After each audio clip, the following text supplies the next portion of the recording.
Today is Monday, April 22nd, 2018. I am here with Defendant Usher about case number 1,089,456. For the record, your name is Brian Robert Usher? Yes. Brian, you are 17 years old, and amongst your friends named Big B, correct? Yes, correct.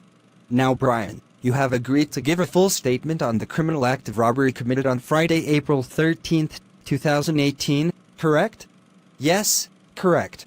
Diving straight into this interview, tell me about your mindset on Friday, April 13th, 2018, before this act was committed. Earlier that year, my brother was gunned down by the police for mistaken identity. My mother was so distraught and busy from dealing with that she never got a call on the next morning to work and was fired when she returned. We were about to get evicted, and I just felt that I couldn't let that happen. So how did your day start and what were your plans? On that morning, Friday the 13th, it was a beautiful day, and my plans set in motion with my two best friends. We had been planning the big lick for months, staking out different areas, and practicing picking locks. I purchased an illegal firearm and even found an abandoned truck. We were finally ready to commit this robbery. For the record, your two best friends, what are their names? My friends named Cody Trott and Michael Burns. Would any of you consider yourselves gang affiliated? No, we mostly just hang amongst each other and stay out of the way.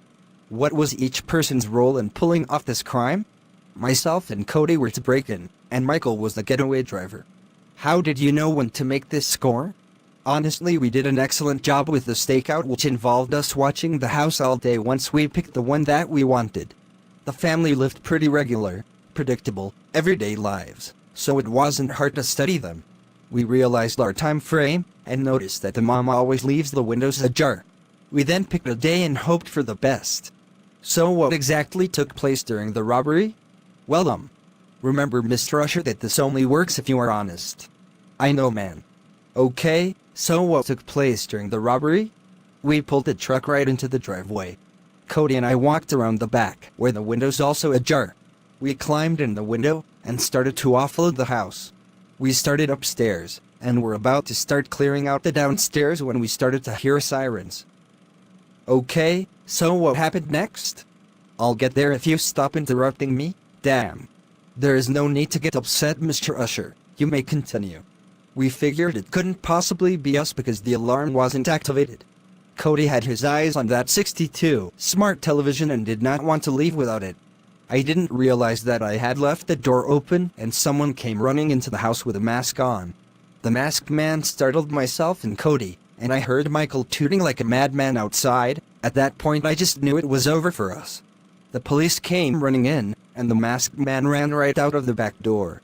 So the masked man was robbing a house nearby and set off a silent alarm, and is currently still at large. He interrupted your robbery that you could have possibly gotten away with if your friend wasn't so greedy. Whatever, man. Don't you feel like that is karma? Did you not think about the fact that you were taking away from a family? I don't give a fuck about those rich people, and no, I do not believe in karma. Bad stuff always happens to us poor, black niggas. They were asking for it, all that expensive stuff in their houses. They should have set their alarm to protect it. Those people are the Charlestons, and the mother only recently became a housewife because of a health condition, and the dad works 2 jobs to keep a roof over their head. I don't care. Like I said, they should have been more careful and set the alarm. Mr. Usher, have you learned anything from this situation? I do feel terrible for my mom. She lost 1 child to death, and now myself to prison, and I have done nothing but put more of a burden on her shoulders, and for that, I am sorry. I'll never do this again. In taking this plea deal, we are going to sentence you to a total of 12 years imprisonment. You would only have to serve a 1/3 of that time before being considered for parole. Do you accept? Yes, I do. Hopefully during that time you have thought about what you have done and can truly mature in your way of thinking. Best of luck to you, Mr. Usher. This concludes the interview.